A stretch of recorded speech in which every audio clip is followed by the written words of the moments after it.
is that we will not just be absorbed of our duty just by merely observing, our individual a'mals, our individual actions. Being in the ummah of the Prophet ﷺ, we have to make a worry and concern for the last person who is coming to this earth till the day of judgment. Me and you are responsible. Whether we accept this responsibility or we don't accept, we will be questioned. That's why this Thursday night is actually to develop that worry and concern. That's why people from all over the West Midlands have been invited here, so that we can develop that worry and concern. And the basic, the most important, point in this and develop this worry and concern is that we work on our iman. Because Allah subhanahu wa ta'ala, He is given us the kalma la ilaha illallah Muhammadur Rasulullah. It's been said in one hadith to its meaning that anyone who recites this kalma during any time of the day, sin will be removed from his book of deeds and virtue will be written for him. And according to another hadith, to its meaning that anyone who recites la ilaha illallah, he will always, person who recites la ilaha illallah will be always with benefit. And worries and calamities and problems will be removed from them until and unless they don't they fulfill the rights of this kalma, and they will deviate from it. So Sahaba Ikram, they asked when his meaning that what is the deviation, what is the istighfar, and they were told when Prophet his meaning that when the sins are committed openly and no worry and no sa'i and no fikr and worry and concern is made to stop them. So that's the real meaning of the hadith. My brothers, that's why we are gathered here, so that we can develop that worry and concern. But the basic point in that is, I need to start with my own arm. On a daily basis, how much time I'm giving to myself to talk about Allah. Every day we talk about family matters, job issues, and financial issues, and so on, whatever we can think of. But I just, from this morning till now, how much I talk about the greatness of Allah subhanahu wa ta'ala, the qudrat of Allah subhanahu wa ta'ala, that yes, Allah subhanahu wa ta'ala, He is my creator, He is my sustainer, He is my cherisher, He is providing me with everything. Once I saw a patient and he started crying. I asked him, why are you crying? On a stroke unit. And he said, I just got a car for about 25,000 quid. I can't drive it anymore. Because what he had is a very minor stroke at the back of the brain. His eyes were okay, but where the images are processed, that area was not working. And he said, the car is there, but I can't drive it anymore. Just this morning, I saw a patient and he said, as soon as you discharge me from the hospital, I'm going to commit suicide. I asked him why? He said, there's nothing, because he's got cancer. And he said, there's nothing in life for me. I can't drive, I can't work, I can't enjoy it. My brothers, me and you, Allah subhanahu wa ta'ala has given us understanding that this world means nothing for a believer. This is just passing by grace. Allah subhanahu wa ta'ala has prepared Jannah for us. But it is not the right of Allah that we obey Him, we please Allah subhanahu wa ta'ala, we fulfill His commandments.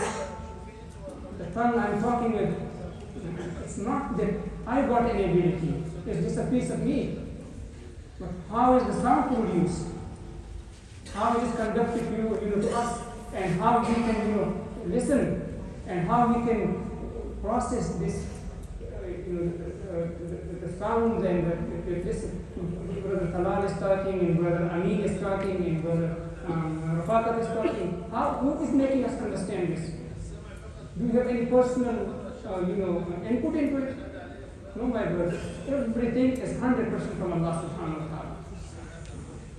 The tongue we talk with, the ear we listen with, the brain we think with, anything, the feet we walk with, the hand we grasp with, everything is 100% from Allah subhanahu wa ta'ala. That's why we develop our iman, or work on our iman, so that when it comes to obeying Allah subhanahu wa ta'ala, then it's easy for us. Otherwise, the norm is this is my tongue. I can say whatever I want. This is my eye. I can see whatever I want. This is my ear. I can listen to whatever I want. This is my feet. These are my feet. I can walk wherever I want. These are my hands. I can do whatever I want with them. My. This is why we have to work on our iman. And the first thing is Allah subhanahu wa ta'ala, when Ali was saying that there are three portions, three parts to the kalmah. First is La ilaha. Second one is Illallah. And third one is Muhammadur Rasulullah.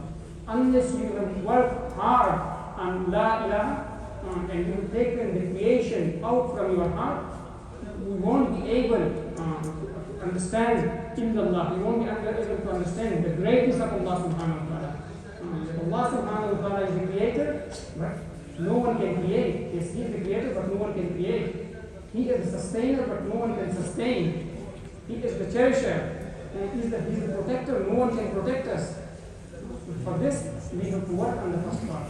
And if we have to negate each and everything, I can see that the light is coming from the tube, but I have to negate it. If there is no quality in this tube that it can give us light, I can see that the light is coming from the sun, but we should say the sun has got no quality that it can produce any light. It's the amr and the commandment of Allah subhanahu wa ta'ala.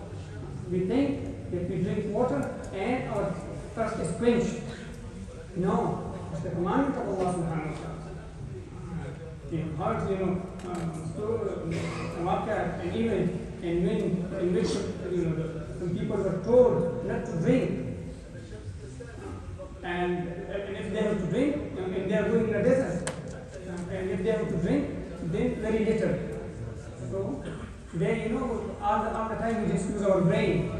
That's why it's being said to me, it's meaning that indeed, to a certain limit, you can use your brain, but after that, no, we can't. We don't believe in nazar. We believe in khabar, they say, whatever we have been informed. So when they were asked not to drink, and those who when they crossed that area, the river or the canal or the spring, whatever when they crossed that area, Allah subhanahu wa ta'ala removed their thirst. And those who said, how can we not drink water because we are dying of thirst? And the more they were drinking, the more their thirst was getting, they are drinking water, but their thirst is increasing. This is the qudrat of Allah subhanahu wa ta'ala, my brothers. That's what we have to understand on a daily basis. That, the water is not quenching my thirst. The food is not satisfying my hunger. It's the hukam and the commandment of Allah subhanahu wa ta'ala. Otherwise, even if we said previously there were diseases, that the more a person will eat, his hunger will increase.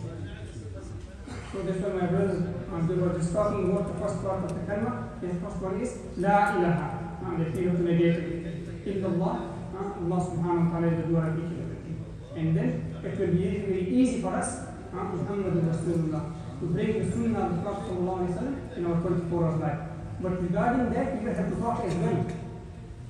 Otherwise, what will happen if a person hasn't developed the yaqeen and the conviction in the sunnah of the Prophet sallallahu alaihi wasallam, he will know that this is sunnah. For example, time of getting his daughter married or his son married, he will know that this is sunnah of the Prophet sallallahu alaihi wasallam is this. But when the time comes, he won't be able to fulfill it according to the sunnah. Why? Because he hasn't developed the yaqeen in the sunnah of the Prophet sallallahu alaihi wasallam. We heard it from the ulama and from the elders that when Prophet sallallahu alaihi wasallam pointed his finger, Mubarak finger to the moon, and it was split into two. Any sunnah of the Prophet sallallahu alaihi wasallam has got more power than that. We have to develop the yaqeen.